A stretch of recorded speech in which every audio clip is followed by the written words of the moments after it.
Welcome back to the program. Well, Monday nights here on Summer Money, we look at the issues affecting small business. And tonight we're looking at cash flow and surviving the quietest part of the year.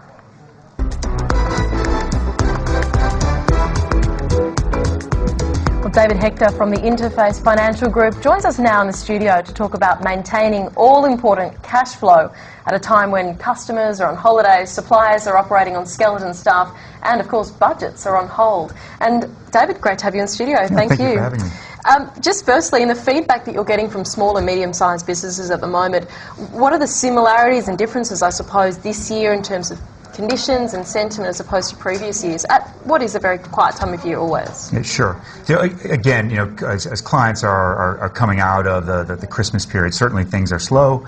They're certainly seeing, I think, the similarity where if they have customers who are owe the money, they've disappeared in terms of on holidays, and so they're paying later than what they've expected. So those are sort of the similarities from previous years. I think the key difference is really the sentiment. I think the sentiment is for a pickup in business. We certainly find that we have clients, particularly in the construction industry, that particularly off the back of what was really a terrible year last year. There's a much increased and improved sentiment that clients are trying to prepare for in 2010. Does the optimism mean they feel like they want to be more organised than previous years? Because I guess this part of the year is about planning and getting things in order for the year ahead in some ways. It is absolutely, Brooke. I think that they're really trying to particularly line up finance, because I think that's an area where I think conditions, even though the sentiment has improved, probably the availability of finance has not.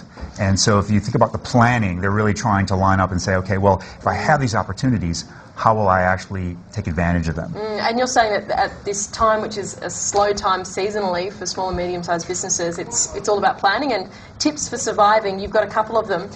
Firstly, you're saying that businesses really need to ensure that prompt and accurate invoicing is happening. It's something you recommend. How do you do that? Fine on your end, but of course businesses are so interconnected. How do you ensure that you're getting prompt and accurate invoicing when, as we said, all the customers might be on holidays, your suppliers are kind of out of town? Sure, and that is hard. And so I think it's really about doing what is within your control, which is to get the invoices out there as soon as you possibly can. I think the tendency is particularly if you've had a mad lead up to Christmas, to perhaps put it off, and perhaps to deal with that when you get back from holidays, or to deal with it in January. So what is within your control is to be able to get that out there, because what that will then allow is for you to collect it perhaps sooner, because at least the invoice has been issued to the customer. It allows you to then follow up promptly with the customer if they have gone on leave and they come back. Have you seen businesses doing that this year? I think it's been tough. Yeah. I think they know that it's important. So it's typically for small business, that is something that they know is the lifeblood. So they do try to stay on top of it. And for the small business person, if they have to work through the holidays to get that sort of thing, they'll do it. And so we're finding that's typical. Although it's been such an exhausting year, everyone just wants to get on holidays, of course. But now your second tip is about, I guess, planning for different scenarios. And you actually say that people should plan for the worst case scenario. That's the best approach. Yeah. It seems kind of contrary to what you'd expect a small business owner to be thinking, because naturally we assume they're a bit more optimistic than that, don't we? Always. They plan for the best times.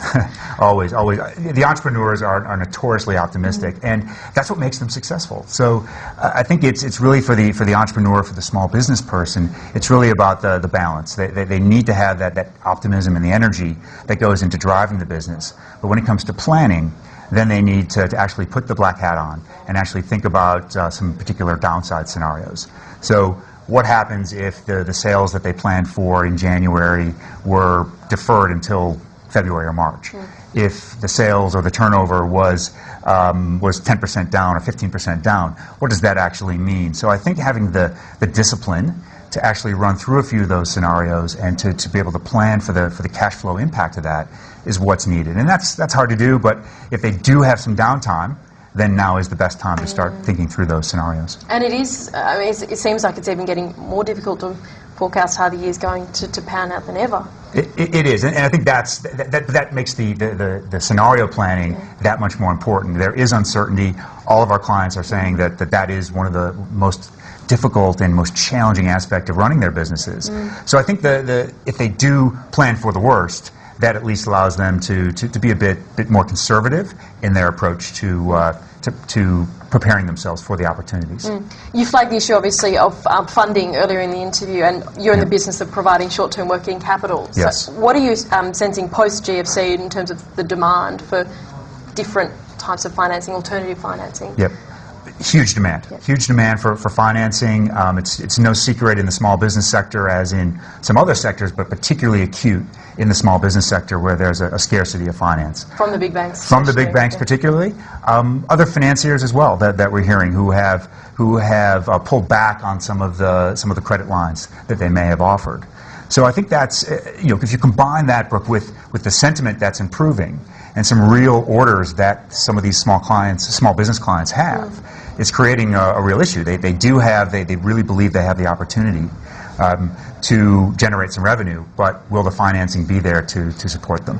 Particularly in the construction sector, that's what we're seeing. I think that the government stimulus has really done its job in terms of trying to stimulate some of that demand with the some of the schools infrastructure. That a lot of the smaller contractors are really getting some opportunities to get some work out of that, but they have cash flow challenges.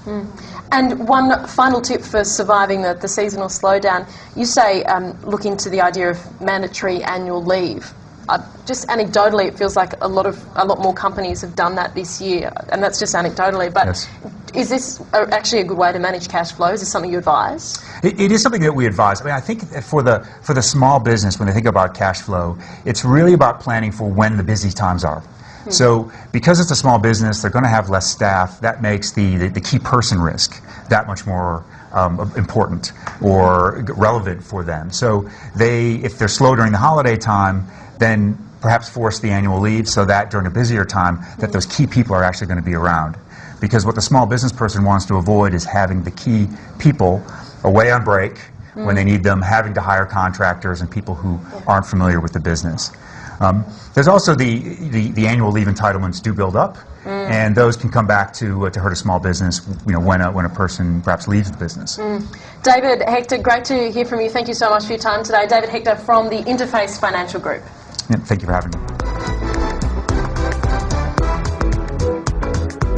Well, the economic downturn in the US has claimed many victims, but at least one man has had a lucky